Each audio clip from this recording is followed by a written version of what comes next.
I, 32F, have been married to Derek, 34M, for 6 years. We have 2 kids, Emma, 4F, and Liam, 2M. I thought we had a good marriage, but something happened recently that made me question everything. Derek and I met in college. We were both part of the same study group for our economics class. I was immediately drawn to his quick wit and charming smile. We started dating in our junior year, and things moved pretty quickly from there. After graduation, we both landed jobs in the same city. I became an elementary school teacher, and Derek went into marketing. We got married 2 years after college and settled into a cozy apartment downtown. Life was good for a while. We were young, in love, and excited about our future together. When I got pregnant with Emma, we were over the moon. Derek was so attentive during my pregnancy, always making sure I was comfortable and had everything I needed. But things started to change after Emma was born.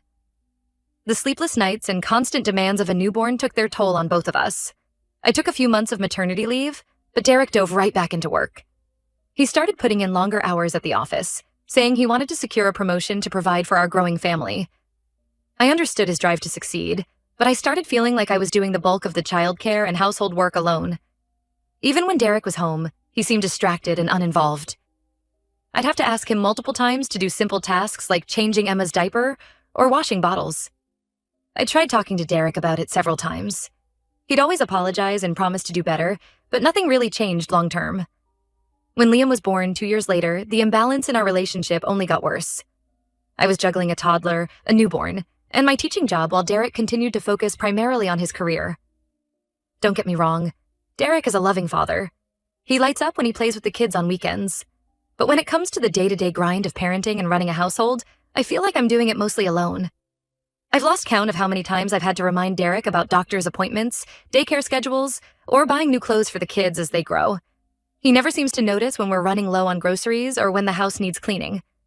If I don't explicitly ask him to do something, it just doesn't get done. I've tried every approach I can think of to get Derek more involved. I've had calm discussions with him about how overwhelmed I feel. I've left lists of tasks that need doing. I've even tried stepping back and letting things fall apart to see if he'd step up. Nothing seems to work for more than a few days at a time. Despite all this, I still love Derek. When we do get rare moments alone together, I'm reminded of the fun, caring guy I fell in love with. But those moments are getting fewer and farther between as resentment builds. Last month, we planned a family vacation to visit my sister Carol, 29F, who recently moved to Florida. Carol and I have always been close, and I was really looking forward to seeing her new place and introducing her to Liam, who she hasn't met in person yet due to the pandemic. I thought the trip would be good family bonding time for all of us. I spent weeks preparing for the trip, buying new summer clothes for the kids, arranging for a pet sitter for our cat, packing all the essentials we'd need for traveling with 2 young children. Derek's only contribution was booking the flights and hotel. The day of our flight arrived. We got to the airport and everything seemed fine at first. We checked our bags and made our way through security. As we approached our gate, Derek said he needed to use the restroom. I said no problem and waited with the kids near the gate. After about 30 minutes, I started to get worried. Our flight was due to board soon, and Derek still hadn't returned. I called his cell phone, and he sounded evasive when he answered. I pressed him on where he was, and he finally admitted he had upgraded himself to first class without telling me. I was absolutely furious. Not only did he abandon me to wrangle 2 young kids alone on a 4-hour flight, but he did it in such a sneaky way. When I confronted him, he got defensive and said he deserved a break because work had been stressful lately. He claimed it wasn't. A big deal since it was only a 4-hour flight. I couldn't believe what I was hearing. Here I was, exhausted from weeks of planning this trip and managing the kids solo as usual, and Derek thought he was the one who deserved a break? I told him he needed to come back immediately, or I would leave and go home with the kids. He refused and said I was overreacting. At that point, I was so angry and hurt that I decided to board the plane without him. I didn't even wait for our checked bags. I just got the kids on board and we flew to Florida. Emma kept asking where Daddy was, and I made up an excuse about him taking a different flight. When we landed, I ignored Derek's calls and texts. I went straight to my sister Carol's house. She was shocked when I showed up with the kids and no Derek. I broke down crying and told her everything, not just about the airport incident, but all the built-up resentment and frustration from years of feeling unsupported. Carol was furious on my behalf. She's always been protective of me, even though she's younger. She insisted we stay with her as long as we needed and said Derek's behavior was completely unacceptable. Derek kept calling and texting, begging me to tell him where we were. After a few hours, I finally called him back. He was panicking, saying he'd been waiting at the airport for hours, not knowing where we were. I told him I was at Carol's and that I wanted a divorce. Derek sounded shocked and said I was blowing things out of proportion. He tried to justify his actions again, saying work had been really stressful and he just needed some peace and quiet. I laughed and told him I feel stressed every single day juggling work, kids, and household duties. But I've never abandoned my family. I laid out all my frustrations. How I feel like a single parent most of the time. How he never takes initiative with the kids or chores. How I'm tired of having to manage everything. Derek tried to argue that he contributes equally, but that's just not true. I'm the one who remembers doctor's appointments, buys the kids' clothes, plans meals, coordinates schedules, etc. Derek only does things if I explicitly ask him to. I told Derek I was done. The first class upgrade was the last straw after years of feeling unsupported and taken for granted. He kept trying to convince me to come to the hotel to talk things through, but I refused. I said I needed space and would be staying with Carol. A few hours later, Derek's parents called me. They've always been kind to me, and I've had a good relationship with them over the years. They apologized for Derek's behavior and begged me not to get divorced. They said Derek was devastated and that surely we could work things out. I felt conflicted after talking to them. Part of me still loves Derek and wants our marriage to work. We have so much history together, and I know he loves the kids. But another part of me feels like I've given him so many chances already. I'm exhausted from years of trying to make him understand how I feel, only for nothing to really change. I'm torn about what to do next. I know divorce would be hard on the kids. Emma adores her dad, and I worry about how it would affect her. But I also don't want to model a marriage where one partner does everything while the other coasts. Am I overreacting to the first-class incident?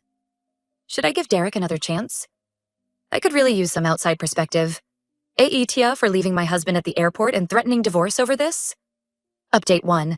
It's been about 2 weeks since my last post. Thank you to everyone who offered advice and support. I wanted to give an update on what's happened since then.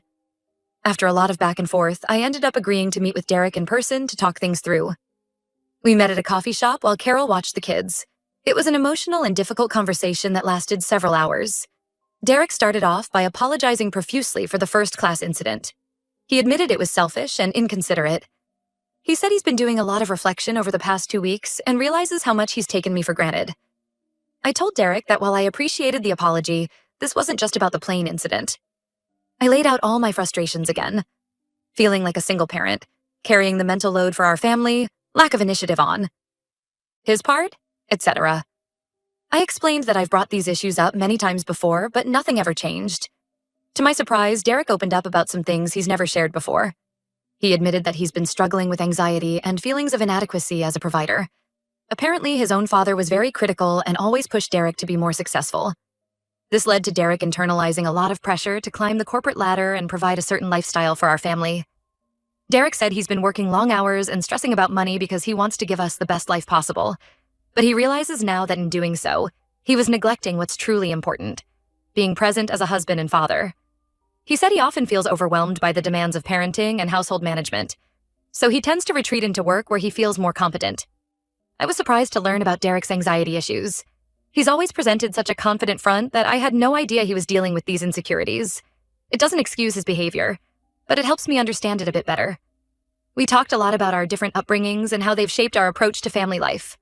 My parents had a very egalitarian marriage where they shared household and childcare duties equally. Derek's mom was a stay-at-home parent who did everything domestically while his dad focused solely on his career. We realized we had very different models for what a marriage should look like. Derek asked if we could try marriage counseling before making any decisions about divorce. He said he wants to be a better partner and father, but he needs help figuring out how. He also said he'd start individual therapy to work on his anxiety and the issues stemming from his relationship with his own father. I was hesitant at first. I've heard promises of change from Derek before that never materialized. But seeing how devastated and remorseful he was made me consider giving things one last chance. After a lot of thought, I agreed to try marriage counseling, but I made it clear this was Derek's last chance. I told him I refuse to continue in a one-sided marriage where I'm doing everything. If I don't see real, consistent changes, I will file for divorce. We found a counselor and have had 3 sessions so far. It's been eye-opening and emotional. The counselor is helping us improve our communication and teaching Derek how to be a more active partner. She's also encouraging me to be more direct about my needs instead of silently resenting Derek. We've been doing exercises to help Derek get more comfortable with childcare and household tasks. The counselor pointed out that Derek's avoidance of these things was likely rooted in anxiety about doing them wrong, so we're working on building his confidence. At home, I've seen Derek making more of an effort. He's been helping with the kids' bedtime routine, doing laundry unprompted, and even planned a date night for us. It's a start, but I'm cautiously optimistic. I'm still staying at Carol's for now. I told Derek I need more time and want to see sustained changes before moving back home. He was disappointed but understood. We're doing family dinners a few times a week so the kids can see Derek. Emma has been asking a lot of questions about why we're not all living together. It breaks my heart to see her confused and upset. We've tried to explain things in an age-appropriate way, saying Mommy and Daddy are working on some grown-up problems, but we both love her and Liam very much. I'm still not sure what the future holds for us, but I feel like we're both putting in genuine effort to fix our issues. Only time will tell if it's enough. I'll post another update once I've made a final decision about our marriage. Thank you again for all the support. Update 2. It's been about 2 months since my last update. A lot has happened, so I wanted to fill everyone in. Derek and I continued with marriage counseling for several weeks. Initially, things seemed to be improving. Derek was more engaged at home and with the kids. He was communicating better and seemed to be really trying. We had some good moments during this time.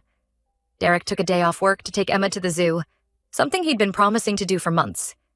He started doing bedtime stories with Liam every night.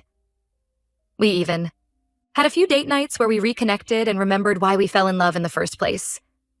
However, as time went on, I noticed old patterns starting to creep back in. Derek would forget important things I told him about the kids, like Emma's dance recital or Liam's doctor appointment.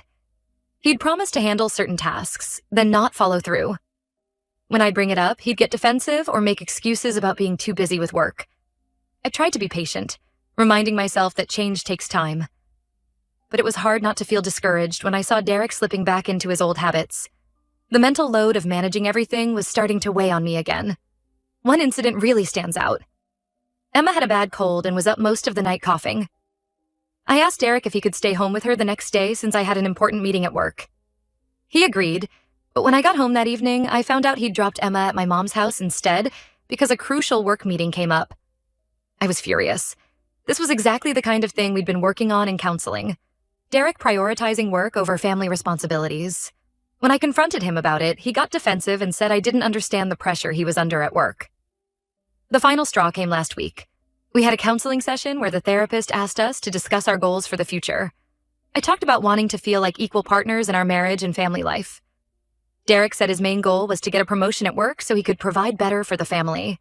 When I pointed out that financial provision wasn't our main issue, he got frustrated and said I didn't understand the pressure he was under. He went on a long rant about how hard he works and how ungrateful I was for the lifestyle he provides.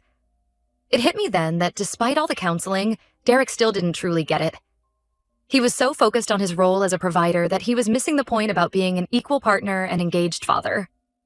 No matter how many times I tried to explain it, he couldn't seem to understand that what I really needed was his presence and participation in our daily lives. After that session, I did a lot of soul-searching. I thought about the past few months and realized that while there had been some improvements, the fundamental issues in our marriage remained. Derek was still prioritizing work over family and leaving me to carry the bulk of the mental and emotional labor. I also reflected on my own part in our dysfunctional dynamic. I realized I'd enabled Derek's behavior for years by picking up his slack and not enforcing boundaries. I'd let resentment build instead of consistently advocating for my needs. After a lot of careful consideration, I made the difficult decision to file for divorce.